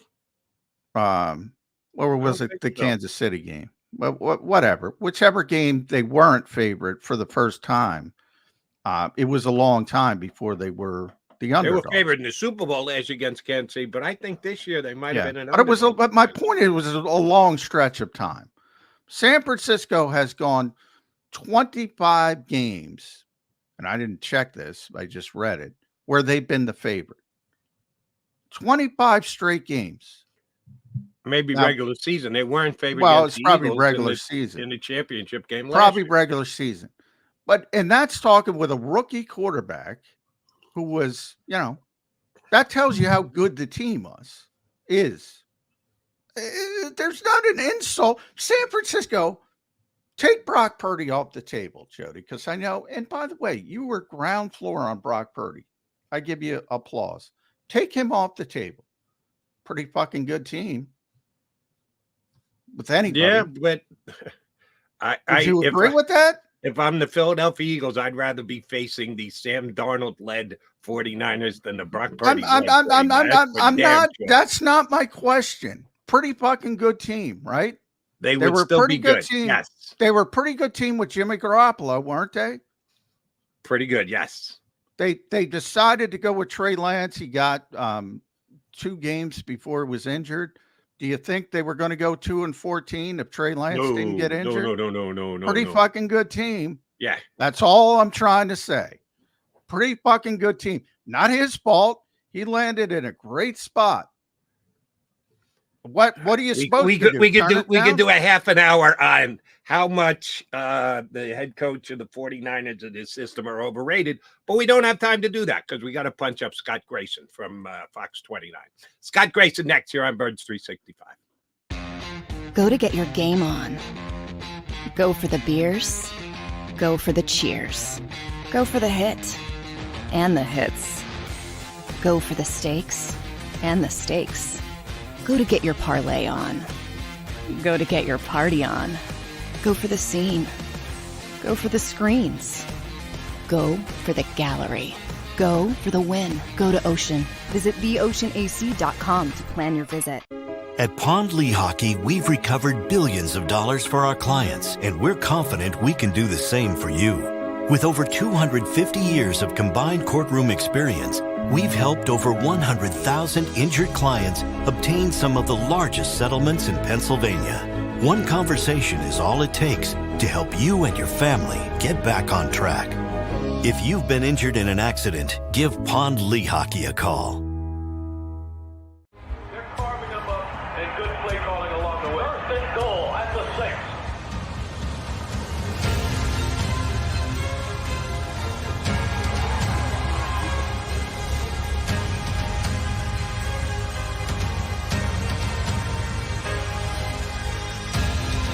On the field of life, First Trust Bank is there for you. Champions on 3. 1, 2, 3. Because Philadelphia dreams deserve a Philadelphia bank.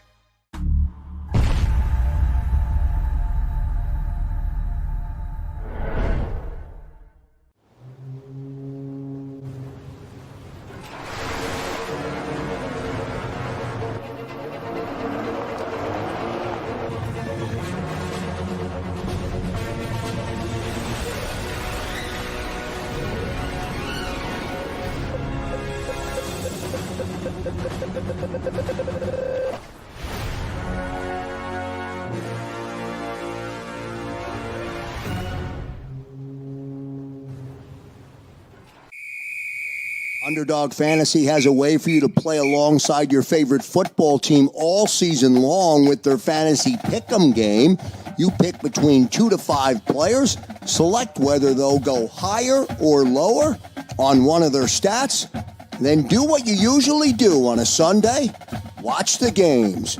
You can win up to 20 times your money in a single game by going 5 for 5. It's a fantasy game, and the Sports Betting Show wants you to get involved. Go to UnderdogFantasy.com. When you sign up, use the promo code WIN, and Underdog will double your first deposit up to $100. That's UnderdogFantasy.com. Use the promo code WIN. Do you stream on a Roku, Fire Stick, Google TV, or Apple TV? Now you can watch 6ABC 24/7 with the 6ABC Philadelphia streaming app. And the big story on Action News? Search 6ABC Philadelphia and start streaming today. EAGLES, Eagles.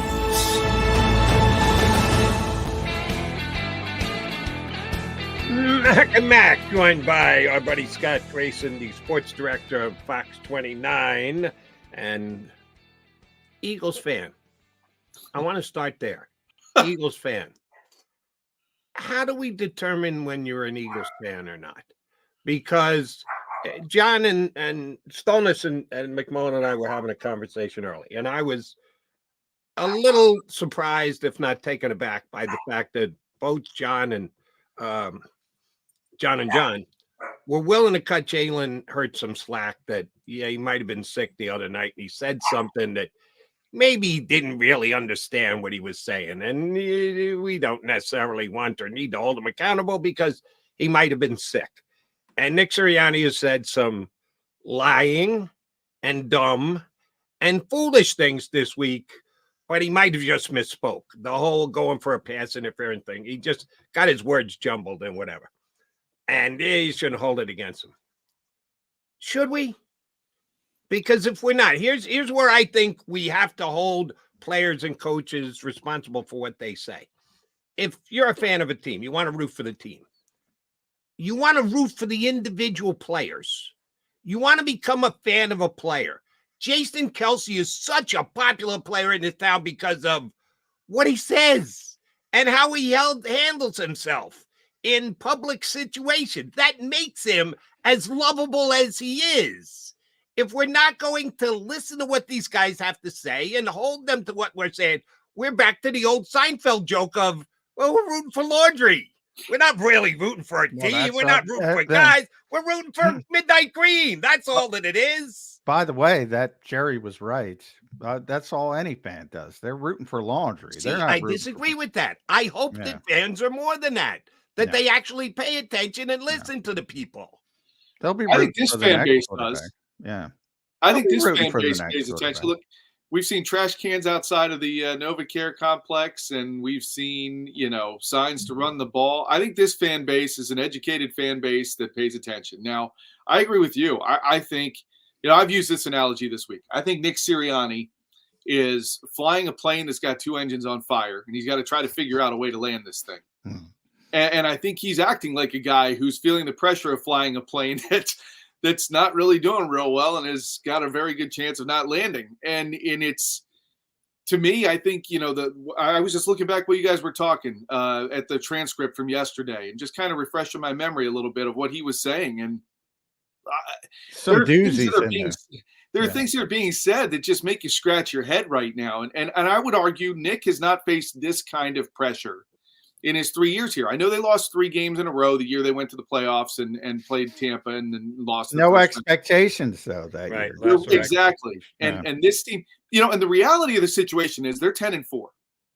And they could finish this season 13-4. They really should finish 13-4. And if you told me at the beginning of the year with the schedule they had that they would have gone 13-4, I would have said probably a shot at the 1 seed, probably not. Probably should win the division. And you look at it and you go now, well, it's not what they've done, it's how they've done it that really has everybody so frustrated. And then you come out afterwards, you defend a quarterback who makes passes that should have never been thrown. And my question to them is, what are you guys doing in film sessions that he keeps making the same mistakes? Are there the accountability? You use the word accountability. Is there the teaching points? Are there the lessons made with the film to show him that you had Kenny Gainwell here who could have run probably 20 yards, maybe at least 15, and given you a shot at a field goal, at least one more play after that to get a little closer to tie the game? Is there accountability held when you're watching the film and seeing James Bradbury get burned in man coverage the entire way down the 92 yards of the field to say maybe we shouldn't be doing that? Where you use the word accountability. And I think this is all the pressure coming in on Nick. And he says, don't blame Brian Johnson, blame me. We've run the consistently same offense the last 3 years. Well, Nick, that's the problem. Look at Andy Reid. He runs these ring around the rosary things and tries to at least do something different and unique. There's no creativity right now on either side of the ball. And that's my problem that I see looking at this. And I think Eagle fans are smart enough to look at all this and hear the words that are said and say, I'm not really buying this. And it's going to be a real interesting game on Sunday or Monday. To Jody's point, I had the luxury of not being a fan, so to get everyone upset. I just give you my opinion of what I thought, Jalen. I thought it was kind of a throwaway line. Now, I don't know if it was because of the illness, but that's how I took it. Now, Nick constantly lies. John, can I just interrupt for 1 second? Yeah. Jalen Hurts has been the quarterback of the Eagles for how long now? 3 years as a starter. This is his third year, fourth year overall. Throwaway line during those 3 years. And that's why we brought up the illness. And I made the joke about nighttime NyQuil instead of daytime NyQuil. I think he was a little loopy. But anyway. Or he was pissed off because they lost 3 games in a row and he was being honest. It's possible. It's possible. Very rarely, though, is he honest. You get a bunch of T-shirt slogans. Very rarely. He lost 3 games in a row. So you mentioned Jody. You mentioned Jason Kelce, and you're right. If you want to compare the two guys, Jalen Hurts and Jason Kelce, we all know Jalen Hurts is going to give you what sounds good. A lot of times he's going to give you what sounds good. Yeah. Jason Kelce is going to give you the brutal, honest truth, and frankly, he's one of the first guys who will come out after a game and say, "I suck today. I suck today." And I think that's one thing that the other night he was brutally honest. He goes, "Yeah, they told me not to do it. I did it. I did it. I was wrong. That's on me. That was a stupid move by me. He took the bullets, which he should have taken." And it makes it more forgivable, does it not? When somebody's honest like that, as long as you don't, it's the same. I tell my kids all the time, don't make the same mistake twice, right? Or even 3 times. Okay, he did it. He got caught. Now the key is if Jason does it again, well, then you start going, come on now. You told us that they're looking at it, and you did it again. By the way, he tried to steal like a yard. It was ridiculous. So anybody complaining about that, that's the wrong thing to be complaining about. But I will say this. You're right. I mean, Jason endears himself. So there's a sliding scale to get back to Jody's point. And those guys tend to endear themselves. But, I mean, does anybody think Jalen was being honest the 3 years before Monday night? The guy never tells you anything. Nick Sirianni lies to your face as an Eagles fan. That's up to you if you want to accept that. I got to ask the guy questions. Sometimes he's honest behind the scenes. Sometimes he isn't. But he lies in front of the camera all the freaking time. And he did it a bunch to the fans last week. They love him up until they don't love him. They love Jalen Hurts up until they don't love, and I think they still love Jalen. But Jalen doesn't give you anything on a weekly basis. So I don't see the connection to somebody like Kelce, who is more above board. And certainly he becomes more endearing because of it, other than the quarterback's the superstar and the quarterback's the quarterback. I mean, he never gets anything. No, and to me, Jalen's value is not what he says, it's how he acts. I think the way he stays calm on the sidelines in the midst of a lot of chaos is usually what I respect the most out of him as an athlete and a leader. And it's not what he says, it's how he acts. Now, we don't know what he says behind the scenes in closed doors. Yeah. We don't know what he might be saying this week to those guys. Frankly, this is when you need a franchise quarterback to step up and verbally behind the scenes and get this ship righted. I mean, you can't rely on these coaches. You can't rely on the players alone. It all has to be joint. But he's got to step up, in my opinion, and be a leader behind the scenes. Scotty, I'll tell you the reason why the Eagles have lost 3 straight games. One phrase: lack of chunk. This is a team that's philosophy is built around chunk plays. They've given up way too many chunk plays on defense. That's why Sean Desai is now floating hither down at the Eagles complex with a title, but we don't. I wonder if he got Howie's old office when he may got, very well have. yeah. It's when he got banished. Very, very well to be determined. And I saw this on Rube Stats in his column after the game, which I think was very telling. In the first 10 games of the year, the Philadelphia Eagles had 8 plays over 40 yards. In these last 4 games, they have no plays over 40 yards. So early on, they made chunk plays. Last 4 weeks, they're starving for a chunk play. And that's what Jalen Hurts was going for, a chunk play. Now, we can get into the semantics and definite what is or isn't a chunk play. We all agree over 40 yards would be a chunk play. The Eagles are over the last 4 weeks, and they tried to force that in the game the other night. Who's to blame for that? Jalen Hurts, the play caller, or the head coach because it's his offense? Understood it's a combination effort, but if you had to put them in order of blame, who would you blame most for the Eagles trying to force a chunk play Monday night against Seattle? See, you just don't know what was called, right? Is Jalen I put the blame on Jalen. Ultimately, he's the one who threw the ball. And you can go to the sideline if you're Jalen and come back and say, I didn't like what I saw. And most coaches will accept that. I didn't like what I saw. He was getting too close to the sideline. There was enough there that by the time the ball comes down, the other guy could get. Oh, as John noted, 12 yards off the line of scrimmage. The DB was playing him on that play, John. 12 you're not going to beat There him. it is. I like what I saw. The DB was back 12 yards. Yeah. And here's the thing. If that was the first quarter or second quarter, I'd have been okay with the try, right? Maybe you draw the flag. Maybe you don't. Maybe you connect, because AJ is good in one-on-one going up for a ball and coming down with it. But when the game is on the line, and that is essentially your last play, because if it falls incomplete, even you now have 6 seconds left. What are you going to do? You're going to have to chuck a Hail Mary. To me, I just think it was a bad decision all around. And if it was a coach's decision, to me, it's a fireable offense. I mean, whoa. Let's get Nick out. Okay, let's go back to maybe not a fireable offense, but we'll just change play calling responsibilities, and we'll still call you the offensive coordinator. It's just. To me, I don't get it. I really don't get it. And I think Jalen had no right throwing that ball. You're right. You look at the coverage, he's 12 yards off. Right then and there, like AJ's not going to beat him down the field. Well, I think it's ironic, Scott, that look, I don't like the play call either, but I don't like the play call because, and I tell Jody all the time, nobody judges play calls. They judge play results. So the result was awful. So they don't like the play call.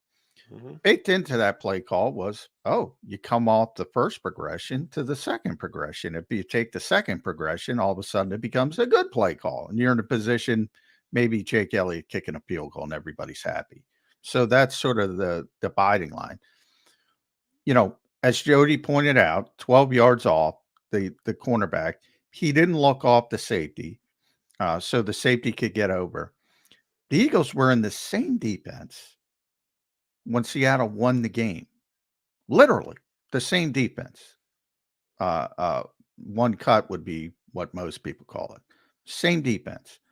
Drew Lock did his job identifying man-to-man coverage. The Eagles didn't execute it. Seattle did. It's players. It's always the players. Well, it is. It is which is why I said I think Jalen's the one who threw the ball. I think you put it on him in the end. But isn't there we're talking about a high level of football here, and if Jalen looks out at AJ Brown and AJ Brown looks at Jalen, and there's a guy 12 yards off of him. Don't you have a variation of a route where you just bull hard off the line like you're going to go down there to back them off, stop 12 yards, go out of bounds, and they're now on the edge of field goal range? Well, no, here's what I would say. So if I'm going up to the line of scrimmage, I'm not trying to say, but if Jalen Hurts is going up to the line of scrimmage and you see the corner 12 yards off, you go right there. All right. Already in your head, you should say, all right, this first progression is going to be difficult. Start thinking about your second progression, see where that's going to be. Right there, that should be in his head. Then as the play develops, you look at it, maybe something changes. Maybe the corner makes a mistake. Maybe AJ gives him a hesitation move. Maybe he gets a step. You still got to look off the safety, which he didn't do. So you get him going to the opposite side of the field. Then you come back. Maybe it's there. Maybe it isn't. But if it's not there, you go to the second progression. That's why I say it's got to be more on the quarterback than the play caller, the head coach even. And the head coach, while he's lying to you, he's trying to protect the quarterback. And he said something stupid. Have at it. Stupid explanation. Oh, we're trying to get a pass interference, which is dumb. But Jalen made a mistake, and it's like, that's where we are. And Bill, you don't want to blame the players, which is fine. But a step further, okay, I agree with you entirely. A step further would say this is not the first time we've encountered this problem. Would you agree? Yeah. I mean, they're Jody's right. They're taking too many shots down the field, especially if you look at that entire game. Seattle was playing their safeties for most of the game in the parking lot. I mean, they came into the game saying, we're going to limit explosive plays. And that's why the Eagles had such they were doing a great job of it early. They were taking the running plays. They were moving down the field. The first two of the first three drives were very effective. And all of a sudden they got away from it. Why? I don't know. But that's also been a consistent problem. They're so intent because they've had so much success with explosive plays. They want them. They crave them. And when they're not there, they can't be patient. I asked Nick that in the press conference. He had a decent answer. It was one of his few decent answers.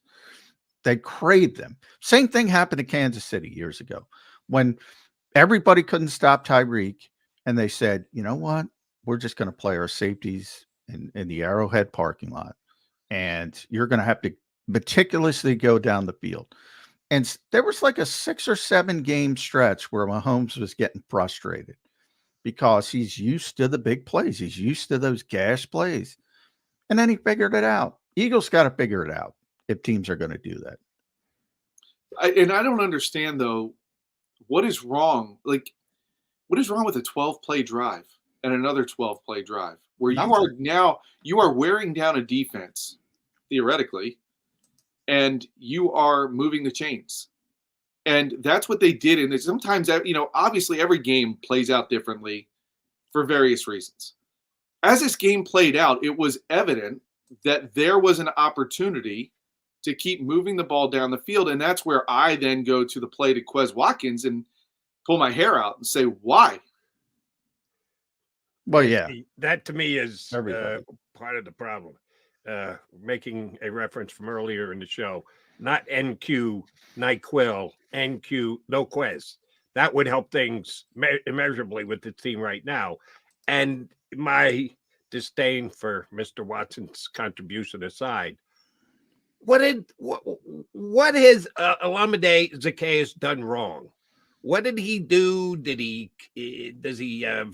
tell a bad joke at a team meeting?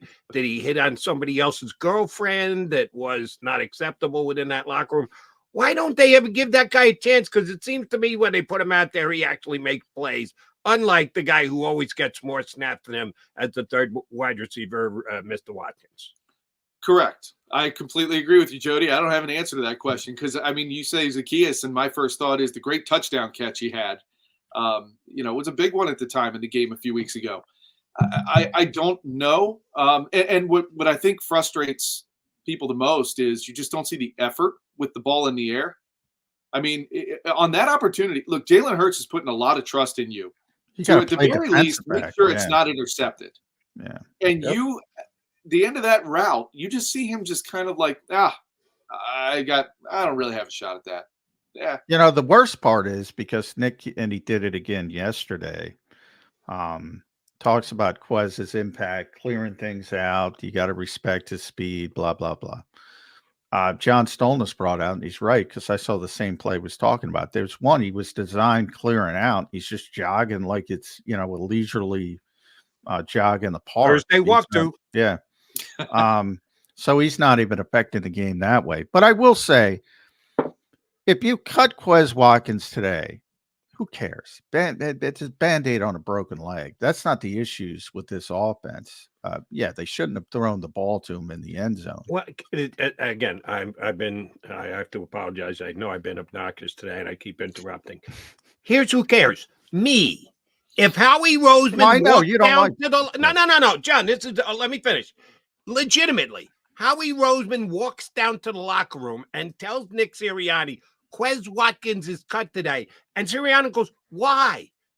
The answer from Howie Roseman is, I don't trust you. You'll put him back out there. You continue to say he makes a difference, and he doesn't. So I figured the only way that we can actually get Scott Grayson doesn't understand. Jody McDonald doesn't understand. Me, Howie Roseman, I don't understand why Olamide Zaccheaus isn't playing. You're the one who's making these decisions. I guess since we've discussed it, you've never changed. The only way for me to get Quez Watkins out of the lineup is to give him his walking papers. I think Howie Roseman should do that today. Well, that's fine. Yeah, go ahead, Scott. Yeah, I was just going to say, listen, it's all well and good they're throwing around the word accountability like it's happening. The only accountability we've seen so far is that Sean Desai lost play calling ability. Yep. That's holding a coach theoretically accountable. The only way you're going to see some sort of accountability within the players is something like that, Jody. I mean, that would scream accountability, right? And send a message to the rest of the team like, you guys better stop loafing around on routes or whatever. And you say, okay, well, the coaches need to hold the players. Okay, fine. Put Quez inactive 1 week. See what message that sends. But they won't do it. They won't do it. You won't see any of that. So it's. Well, I would say from a larger perspective with Quez, you saw without Quez for 4 weeks when he was on injured reserve. How'd that they go? Did nothing. The bigger, they did nothing. They did nothing with. They don't have a third receiver, whether it's Quez Watkins, Olamide Zaccheaus, Julio Jones. You're speaking the guy who replaced him. Okay.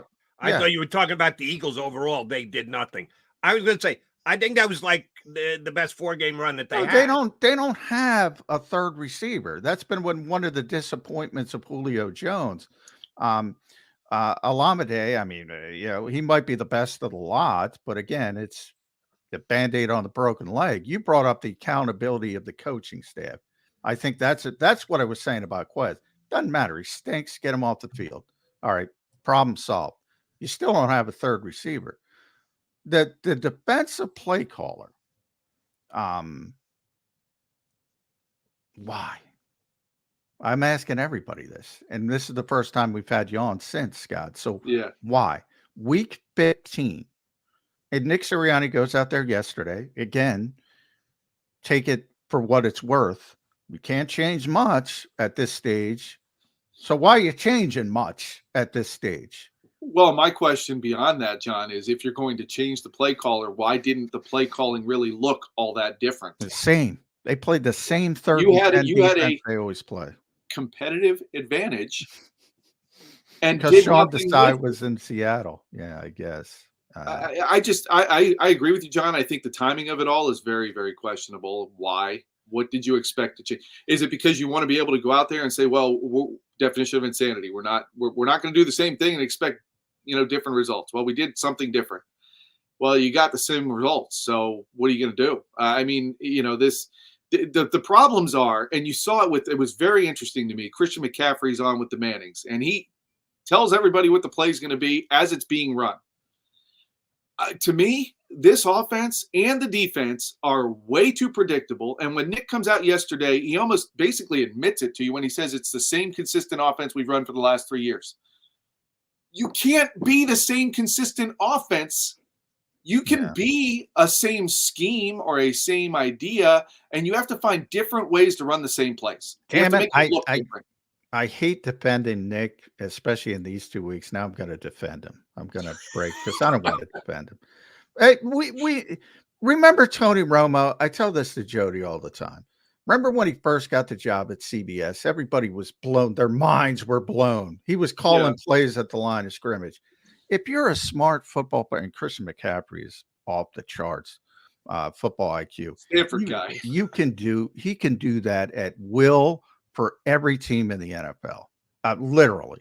Same but with there's Tony. probably 30 whatever defensive coordinators out there who are pretty smart people who can pretty Oh much yeah. do That's things. why I always say it's about execution. It's about the players. It's about there's 10 guys on defense that you're going against before you snap the ball every single time. Probably got a pretty good guess what plays coming. Bobby, but trust then if me. you block it up right and you cut right and you make the right physical move, you can beat that. Yeah. Trust me, Bobby Wagner can call out every stinking play they're running. And that's not because they're it's because he's a smart freaking Hall of Fame football player. But let me go back to something you guys were talking about while I was sitting here waiting to come on. Back to the Niners.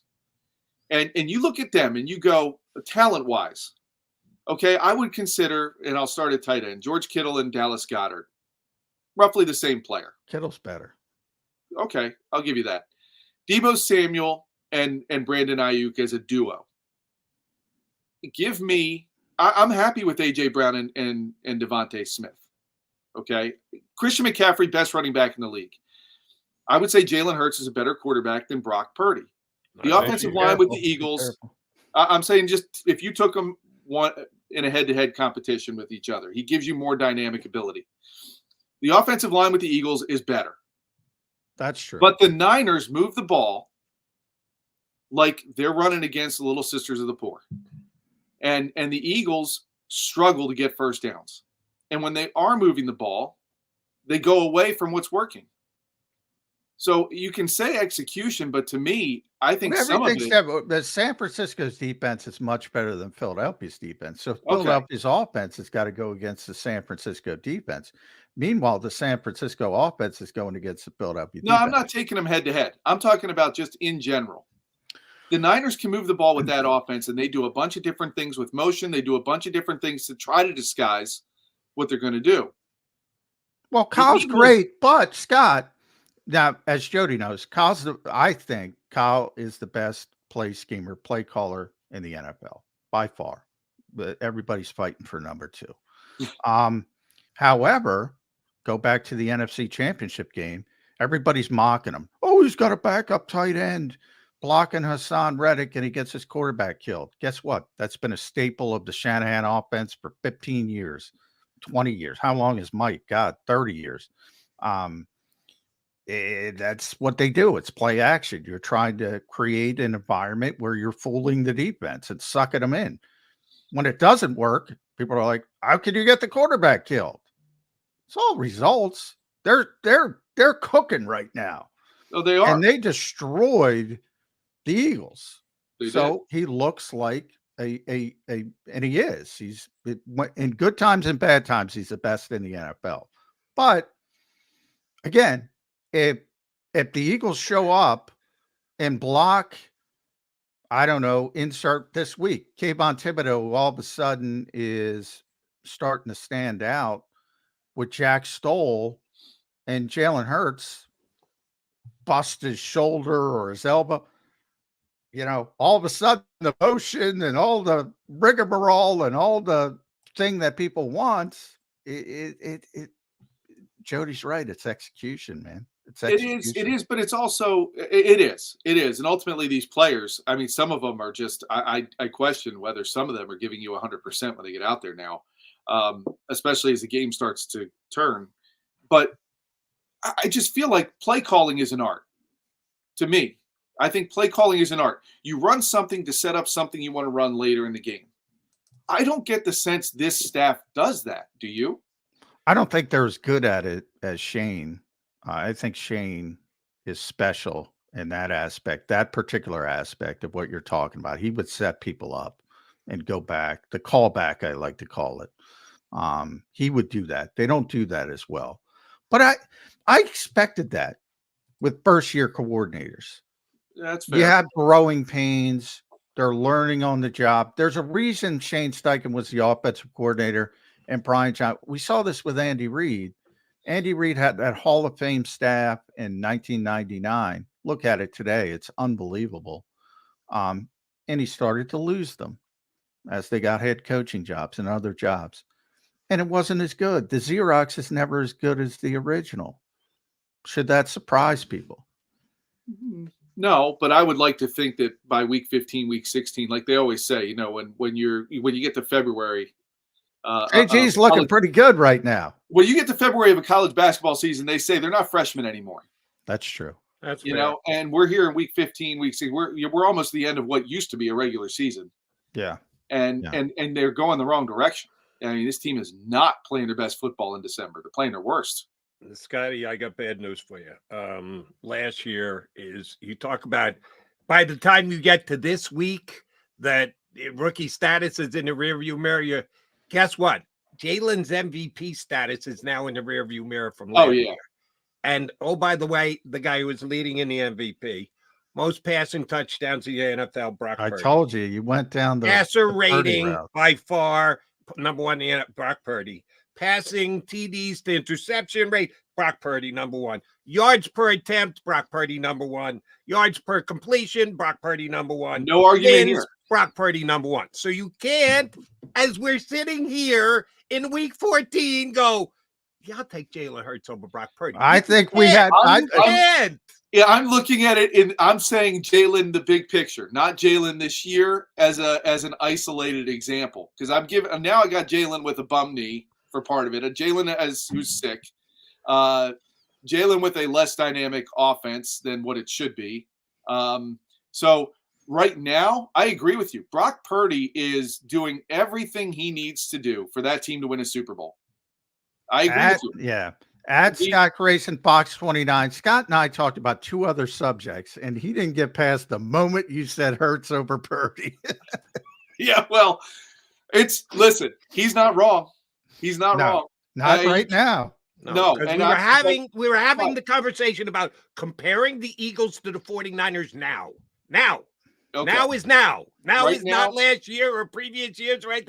Now is now. And now it's not close. No, I agree with you. Right now, the Niners are a churning machine doing all the right things and going into the postseason with all the momentum and confidence. And that's where the Eagles have to, and that's where I bring it up, and we got to go at S. Grayson Box 29. Make sure you follow Scott on X and Twitter. Does a tremendous job. You going to be down there for the unveiling of Matt Patricia today? Oh, I will be there. I will see you. All right. I will see you there. I get the last question then. Sure. Shoot. Matt Patricia, pencil, no pencil. Doesn't matter. You know what? I don't like the pencil. The pencil's a shtick. Like, get rid of it right now until you start doing something good. You got to earn his pencil here in Philadelphia. Is that what you're saying, Grayson? Yeah, you win, and then you can use the pencil. You need the pencil to write 3rd and 10. Same defense as always. All right, that's Scotty. Thanks, bud. That's Scott Grayson, 529 here with some birds. 365. Thanks, Scott. Appreciate it. Quick timeout. Come back. Tell me here. I know we got late with. Do we want to do a quickie? Just wrap this bad boy up, or do we want to come back? Zander, quickly. Zander, you can go either text or you can give us a wrap it up. That's what I thought. We're going to get the hell out of Dodge. And yes, John gets to go down and see whether Matt Patricia does or doesn't have a pencil. We'll end it there. McMullen, make a prediction. Yay or nay, pencil for Patricia. Yeah, he's got to have the pencil. He's got to write down 3rd and 10, single high, and man, one cut. Will you see the pencil? Either he'll have it in his I'm going to get a picture of the pencil. He's gonna have it in his ear. He's going to Mike Tice it. I used to cover Mike Tice. He'd do that too. He'd wear the pencil. Follow John McMullen on Twitter, and if he's got it up, that means it'll be on JAKIB Sports on Twitter as well. The Matt Patricia pencil could be making an appearance. Social media here today.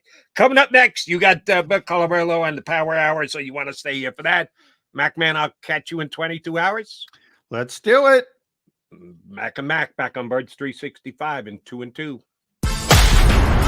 You've been listening to Birds 365.